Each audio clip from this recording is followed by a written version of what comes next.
Притисокот и бурните реакции на јавноста за бројните вработувања на децата и блиските роднини на пратениците и функционерите од власта ги даде првите резултати. Мајката на пратеникот Костадинов и синот на пратеникот Мисовски први се повлекуваат од новите примамливи работни места.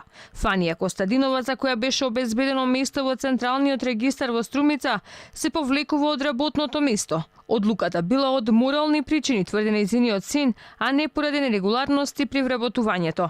Иако мојата мајка е вработена на транспарентен оглас, на објавен оглас, каде што се испочитувани сите законски процедури, јас разговарав со нејза и таа ќе се повлече од работното место.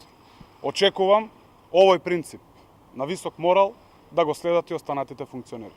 И синот на пратеникот Горан Мисовски, кој стана стручен соработник во Агенцијата за супервизија на осигурување под притисок на јавноста, се даде оставка од работното место. И додека антикорупцијска отвара 18 предмети за вработување на блиски роднина на функционери од актуелната власт, опозицијата обелодени нови случаи на непотизам во Неготино. Пратеникот од владеачкото мнозинство Ристо Ташев од Неготино ја обезбедил работа на својата сестра во основно училиште, а градоначалникот Тони Делков пак ја вработи сопругата како наставник во училиште во село Долни Дисан. Дека непотизмот не е еден случај единствен, туку е начин на работење на СДСМ, говори примерот со пратеникот на СДСМ од Неготино Ристо Ташев, чија што сестра Катерина Јорданова се вработила во основното училиште Страшо Пинџур.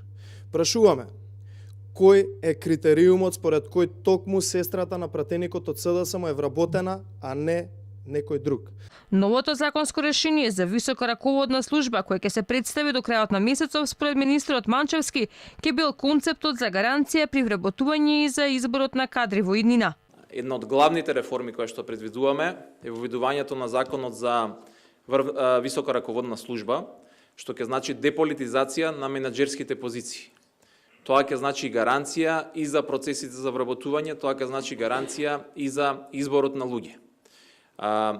Многу брзо ќе го презентираме овој концепт и закон, тоа е сосема нов закон за висока раководна служба, каде што главното нешто ќе биде дека изборот на овие луѓе ќе врши комисија во која што ќе има представници од институциите, но и представници од надвор од институциите. За сега нема информации дали некои од блиските роднини на пратеничките Мира Стојчевски и Милева Ѓоргиева вработени во неколку државни институции, кои како случај привлекоа огромно внимание во јавноста, ќе поднесе оставка од функцијата. Како најатрактивни позиции за вработување на роднините на функционерите се ЕЛЕМ и МЕПСО, но и останатите државни институции за плати повисоки и од 30.000 денари.